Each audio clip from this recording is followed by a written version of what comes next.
Bienvenue dans Culture & Co, votre émission sur la culture en Ile-de-France. Actualité, visites guidées, rencontres, métiers d'art et idées de sortie. Tout de suite, le sommaire. Vous irez visiter la salle des mariages de Bobigny, elle-même revisitée par l'artiste Di Rosa. Nous vous emmènerons au musée Jean Gabin qui rouvrira ses portes en mars prochain. Petits et grands, nous passerons une journée sous le chapiteau du cirque Micheletti. Vous ferez la connaissance de Majo et de sa musique folk colorée. Nous rencontrerons aussi Oz Nizuka qui nous présentera son premier album. Et pour terminer, nous parlerons sortie. Visite en Seine-Saint-Denis de la salle des mariages de l'hôtel de ville de Bobigny. Récemment restauré par l'artiste Hervé Di Rosa, le lieu est devenu une véritable œuvre d'art. Un nid d'amour qui donne envie de dire oui. Amélie Rigaud-Denso de TVM Est Parisien nous fait visiter.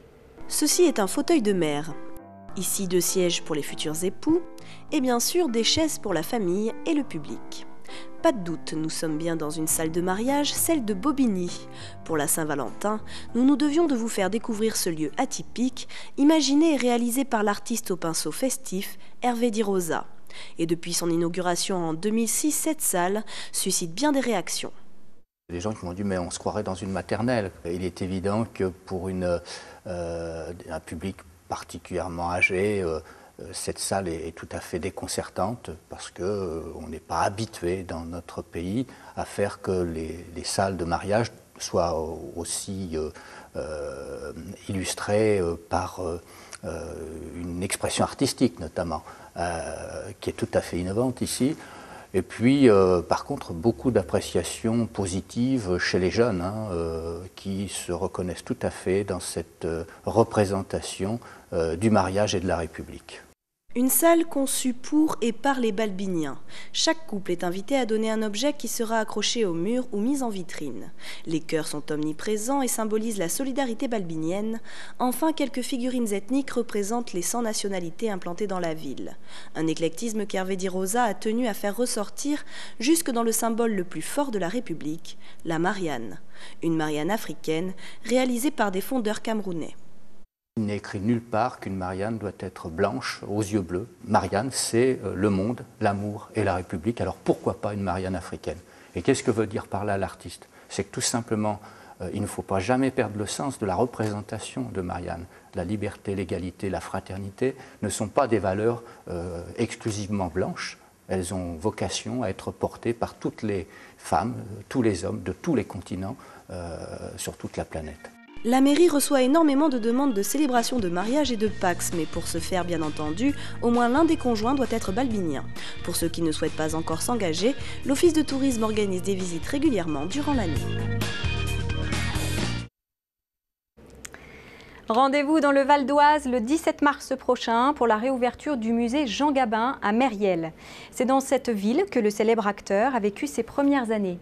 La visite du musée est organisée sous la forme d'un scénario de cinéma en hommage à sa carrière. Philippe Pémal de VOTV nous fait découvrir les lieux.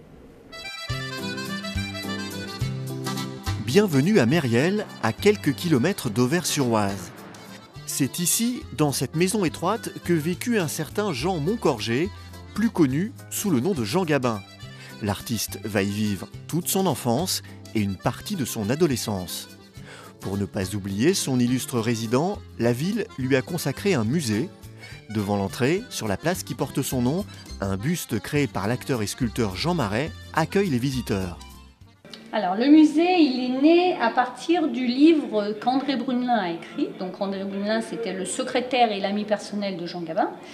Et après avoir écrit son livre, il est venu rencontrer le maire de l'époque, qui était Michel Rigolet, pour essayer de mettre quelque chose en place dans la ville de naissance de Jean Gabin. Parce que Jean Gabin est arrivé à Mériel, il avait 3 jours. Il est né à Paris et sa maman l'a ramené tout de suite à Mériel.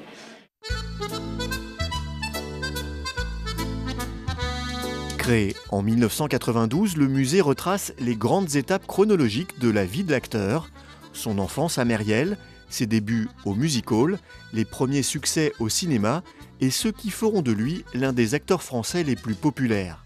On est venu visiter pour voir, parce qu'on l'aime bien déjà. Il est beau gosse. Oui, et puis c'était notre jeunesse, quoi. Eh oui. On courait tout le temps, quand il y avait un film avec Jean Gabin, on courait tout le temps, quoi. Après, la vie, on connaît moins bien. C'est pour ça qu'on vient un petit peu au musée, justement, pour découvrir un petit peu sa vie. Découvrir un petit peu le personnage en dehors de sa carrière cinématographique. Alors, on y trouve des objets personnels ayant appartenu à Jean Gabin. On y trouve des costumes qu'il a portés dans ses films. On y trouve des affiches de films. En grande majorité, ce sont des dons de la famille, des objets donnés par la famille. Des objets, je pense aussi, certains venant d'André Brunelin. Et puis, des affiches ou des choses qui sont quelquefois vendues aux enchères et que la Société des Amis rachète. Dès qu'on a une occasion de racheter quelque chose, on le fait.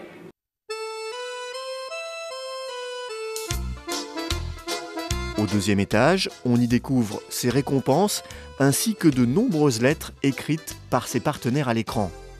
On peut y voir également un des 2 ours d'argent du meilleur acteur que Jean Gabin a obtenu à Berlin, ainsi que sa Légion d'honneur. Dans un décor de fauteuil de cinéma, un documentaire lui est également consacré. Alors, si la longue et passionnante histoire de ce monstre sacré du cinéma vous intéresse, une visite à Mériel s'impose. Nous sommes dans les Hauts-de-Seine, au parc des Chantraines de Villeneuve-la-Garenne. Ici, les enfants peuvent, de septembre à juin, vivre une journée inoubliable sous le chapiteau du cirque Micheletti. C'est un reportage signé Laurent Caillos, Florian Jubin et Benjamin Gérard de Rueil TV.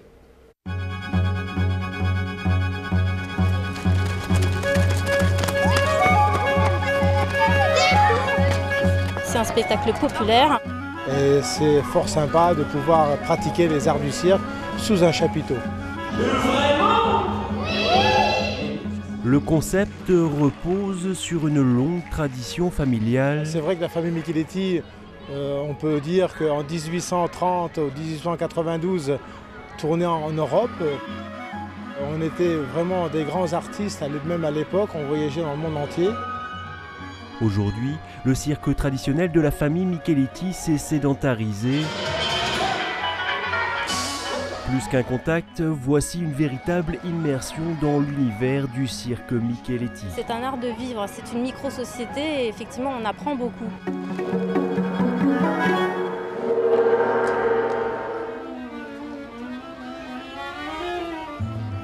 Nous sommes ici au parc des Chantraines de Villeneuve-la-Garenne. Pas pour assister à un simple spectacle, mais pour passer toute une journée au cirque. Une seule solution pour faire disparaître ces fameux rubans. Je vais dans un instant demander à Lucie de bien vouloir souffler très fort. Les amis, les rubans ont disparu et on peut faire un tonnerre d'applaudissements pour Lucie et Gondin. 10 h, la journée démarre sur divers ateliers, pas n'importe lesquels. Sous ce chapiteau magique, par exemple, les enfants ne sont pas de simples spectateurs. 3, tu attrapes ce véritable œuf en PVC. À l'intérieur du ventre, il y a un petit bébé. Les amis, les enfants, l'œuf a disparu. J'ai fait de ballon à l'intérieur de la petite chienne, un objet complètement emballé. Un spectacle magique et pédagogique où les enfants apprennent les rudiments de l'art. Alors les amis, je vais vous expliquer comment faire ce tour. En fait, au début, donc, ils assistent à la partie spectacle, ensuite la partie atelier, et à la fin, la dernière partie, c'est un mini-spectacle qu'ils réalisent eux-mêmes. Et regardez bien ce que j'ai fait. J'ai ressorti l'œuf caché et camouflé dans la paume de la main.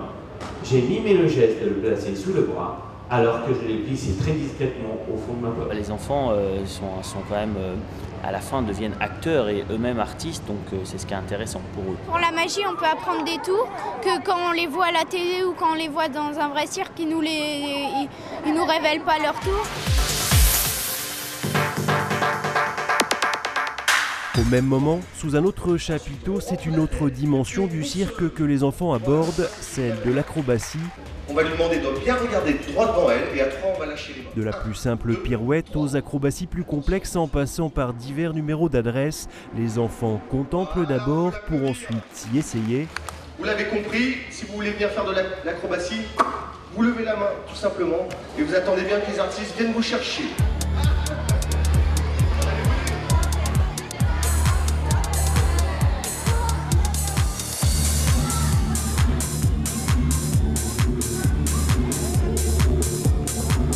Ensuite, on raccroche la barre sur les côtés.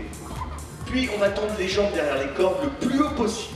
Derrière ces ateliers interactifs, c'est une véritable transmission du savoir-faire qui est entreprise, une démarche collective ancrée dans la réalité. Le métier d'artiste, c'est un métier, on va dire, réel. Ça n'a rien à voir avec le cinéma ou des montages. Ce sont des humains qui ont répété des heures, des semaines et des jours et des mois, on va dire des années. Et on peut en redonner la conscience de la difficulté que ça peut représenter chaque numéro. Malgré que ce soit le clown ou le jongleur ou le trapéziste, les valeurs ils sont les mêmes du savoir-faire, surtout pour le public, c'est important. Ça nous apprend leur vie de tous les jours et ce qu'ils font. Il n'y a pas d'animaux. Mais sinon, tout le reste, pour moi, c'est le cirque. Hein. Ouais. Pas de répit pour la compagnie, même la pause déjeuner est cuisinée comme un numéro de cirque.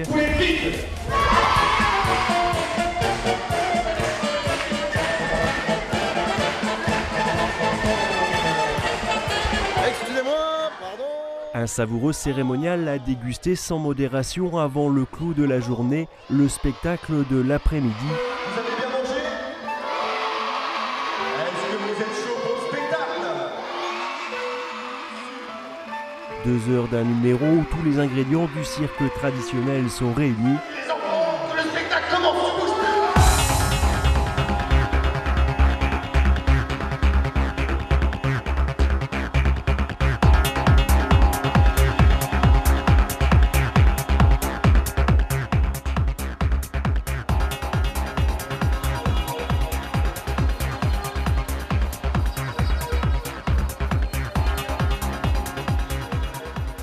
Au terme de cette journée d'immersion, les enfants, outre la découverte des arts du cirque, ont pu sentir un véritable art de vivre porté par une famille qui officie depuis près de 5 générations.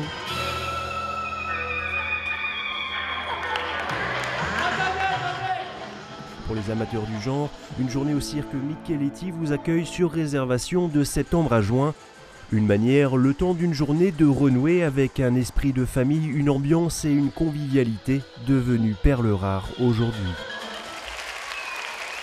À noter, prochaine date d'une journée au cirque, les 22 et 23 février. Gros plan dans le Val d'Oise sur Madjo, une chanteuse aux racines africaines qui propose une musique folk colorée aux accents blues. Son premier album, Trap Door, peut se concevoir comme une boîte à musique qui flirte avec l'onirisme. Johan Bensoussan de VOTV a fait sa connaissance sur la scène de l'EMB à Sannois.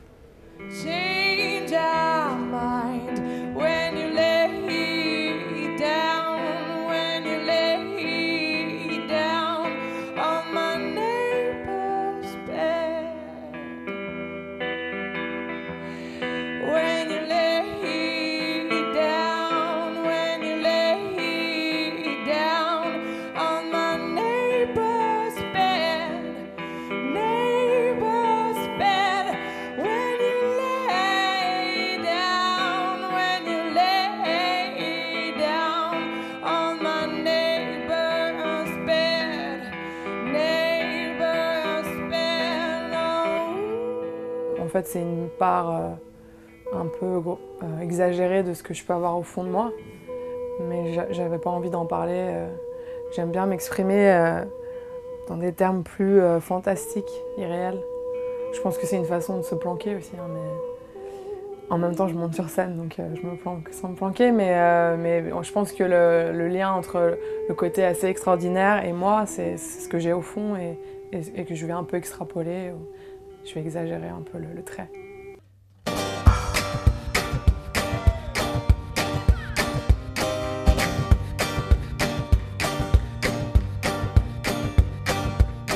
Le ventre à vide, je mange, j'engloutis mes colères, la tête pleine à l'envie. Mon amour, je le cache, les secrets, je vous range au fond de mon grenier. Je fais de la musique pour lâcher prise, pour enlever le côté un peu trop, pour garder la spontanéité et puis le côté un peu... je fais pas de la musique pour le côté intello, entre guillemets, en fait. Donc déjà, décortiquer mes textes, j'ai un peu de mal, mais je vais pas dire que ce que je raconte, c'est n'importe quoi, hein, évidemment, Mais j'ai pas une manière de, je me mets pas derrière un bureau. C'est d'abord des histoires de sonorité, hein, je crois, et puis après je m'amuse.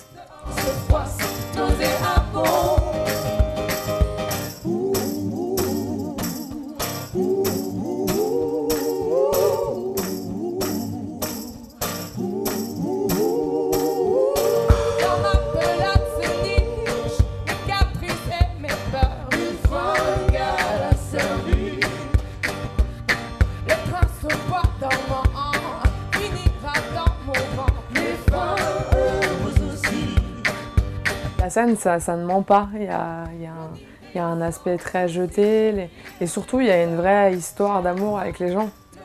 T'es pas tout seul dans ton studio mat avec ton casque sur la tête, quoi. Il y a vraiment un rapport avec les gens qui est immédiat ou pas. Ça se fait ou pas. Chaque soir c'est différent. Ça nourrit énormément. Moi, je crois que c'est pour ça que je fais ce métier. Hein, c'est pour monter sur scène. Je crois que ça me rassure.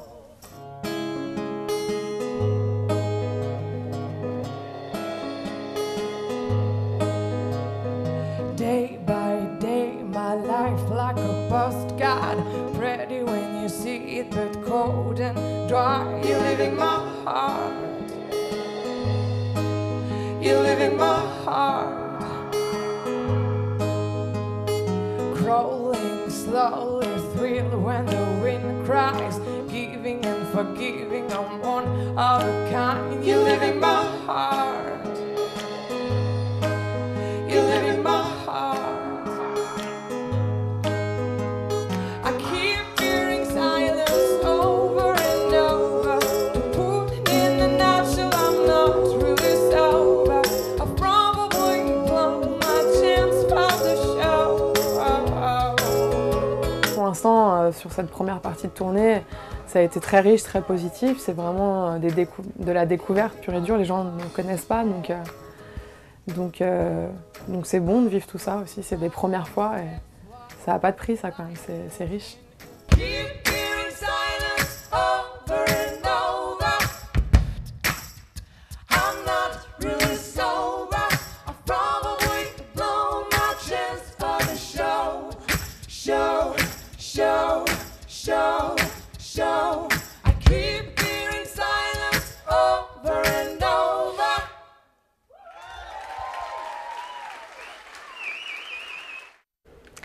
Gros plan en Essonne, cette fois-ci sur le chanteur Oznizuka. L'artiste évolue dans le monde du hip-hop depuis quelques années à travers ses créations musicales et la réalisation d'événements autour de la culture hip-hop au sein de Suprématie. C'est dans la salle de concert Paul Bayard qu'il nous présente son premier album au micro de Keltoum Bessadok de Téléson. Je suis originaire de Massy, ça fait à peu près 8 ans que j'évolue dans l'univers du hip-hop. Je fais partie de la génération où le hip-hop, on va dire, est un petit peu à la mode chez les jeunes. Donc très tôt, j'en ai écouté. Et puis un petit peu plus tard, j'ai eu l'opportunité de justement essayer d'en pratiquer un petit peu de mon côté. Puis ensuite, avec des potes, ça a commencé à se former. C'est vraiment tout le package hip-hop qui m'a plu, plus que le rap en lui-même. À la base, moi, je suis un artiste solo. Il m'est arrivé de collaborer avec d'autres artistes avec qui on a formé des petits groupes. Plus ou moins éphémère.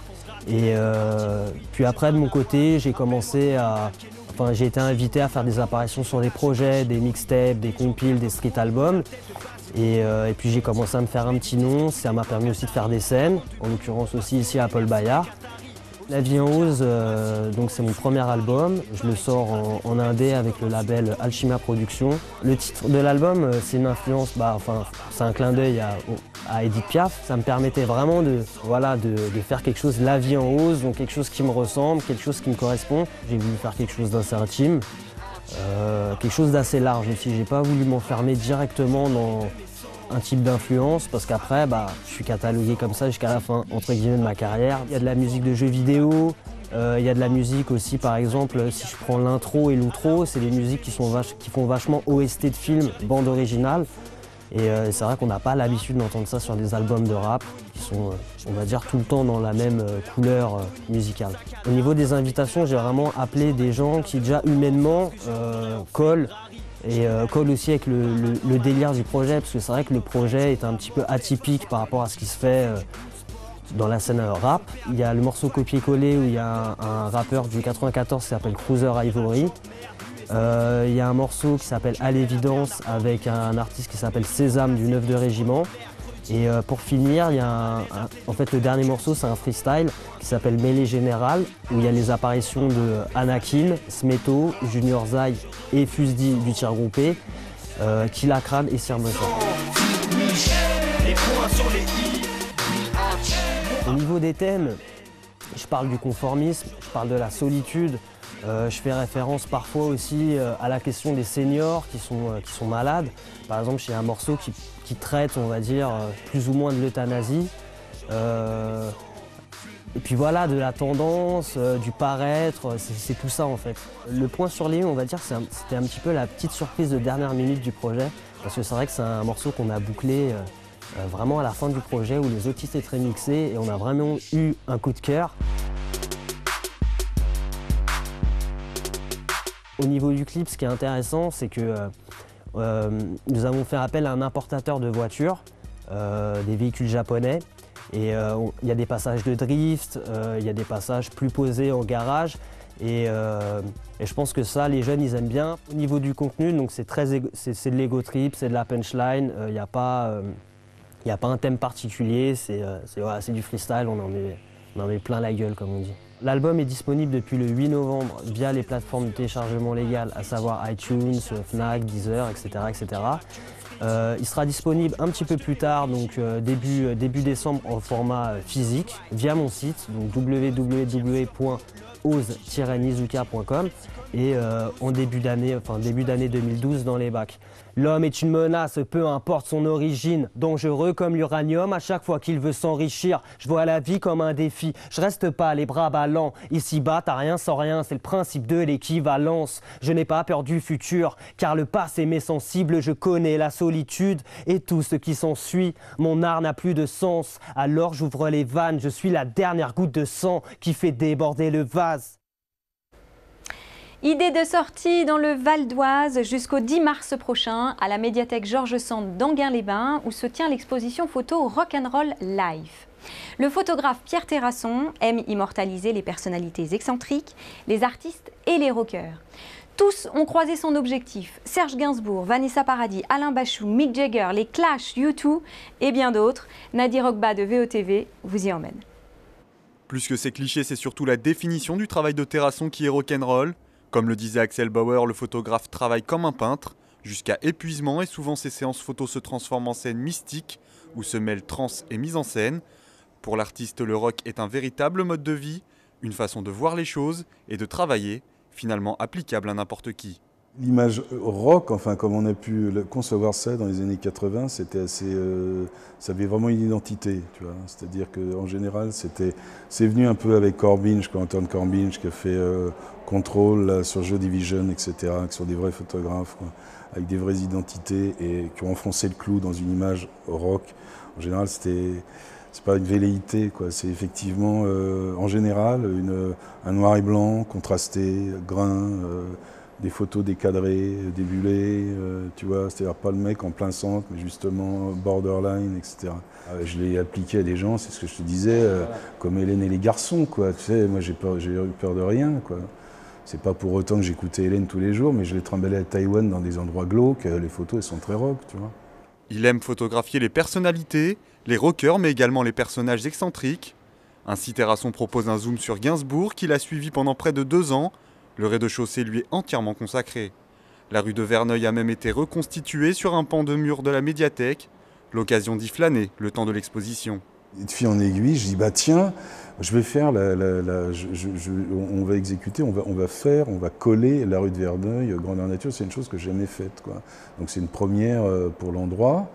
Pour moi aussi, de l'avoir enfin réalisé, parce que ça, c'était un petit collage que j'avais fait sur un bout de planche, quoi. Et là, ça fait 2 mètres par 10 et j'ai eu la possibilité de le faire.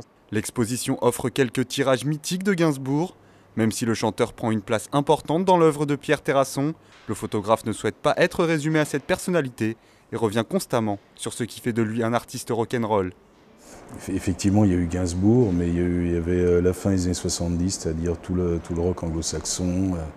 Robert Plant sans le Led Zeppelin, Roger Daltrey sans les Who, enfin, etc. Une espèce de patchwork comme ça, jusqu'aux Catacombes, le début des rêves, le début des Red Hot à Los Angeles dans les années 80. Ce passionné de musique s'est diversifié au fil du temps. Il a travaillé avec des artistes de la scène française, rap, rail ou reggae. Une exposition à découvrir jusqu'au 10 mars à la médiathèque de Enghien-les-Bains. Deuxième idée de sortie dans les Yvelines cette fois-ci, l'exposition photo Hyper Versailles est dédiée à l'artiste contemporain Jean-François Rosier, inventeur de l'hyperphoto. Une superposition de milliers de clichés dont la Cité Royale est source d'inspiration. C'est jusqu'au 1er avril au musée Lambinet à Versailles. Catherine Zulato de TV Fil 78 vous en donne un avant-goût. Voilà la galerie des glaces du château de Versailles telle qu'on la connaît. Et voilà la galerie des glaces telle que la voit Jean-François Rosier. Cet artiste photographe a développé l'hyperphoto en référence à l'hyperréalisme, une superposition de milliers de clichés pris au numérique. Je fais plusieurs centaines de clichés d'un point de vue que j'assemble à la fois mécaniquement, enfin par des logiciels faits pour ça, mais manuellement aussi pour quand même garder un côté réaliste, enfin trompe-l'œil, une impression que ça n'a pas été fait en panorama mais que c'est fait une photo tout à fait normale. Au final, Jean-François Rosier ne dispose que de 20 clichés qui sont eux-mêmes des assemblages d'images. Le rendu est un trompe-l'œil 100% photographique, un travail qui mêle prouesse technique et surréalisme. Il revisite le château de Versailles, mais pas seulement. L'hôtel de ville, le théâtre Montansier sont également source d'inspiration. Ici, au potager du roi, il a imaginé cette cigogne perchée qui semble observer des personnages de pierre issus de l'époque royale. Ce n'est pas simplement une photo que l'on regarde, c'est une histoire que l'on raconte. Je sais que moi, dans des expositions, mes images, j'ai un plaisir super de voir qu'il y a des gens qui restent un quart d'heure, qui vont chercher quelqu'un, qui vont continuer, ils vont raconter. En fait, j'étais un peu cinéaste frustré, si on veut dire. Là, je m'aperçois que les gens vont suivre quand même le scénario et s'y intéresser. Et moi, j'en rajoute, puisque je fais un peu des énigmes où je mets des tas de personnages qu'il faut chercher. Artiste international, Jean-François Rosier a travaillé autour de New York, Dubaï ou encore Venise. Il a choisi Versailles pour continuer son travail et expose au musée Lambinet jusqu'au 1er avril.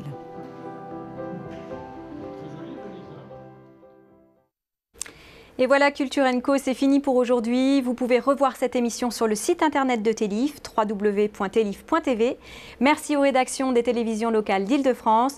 Et nous, on se retrouve la semaine prochaine.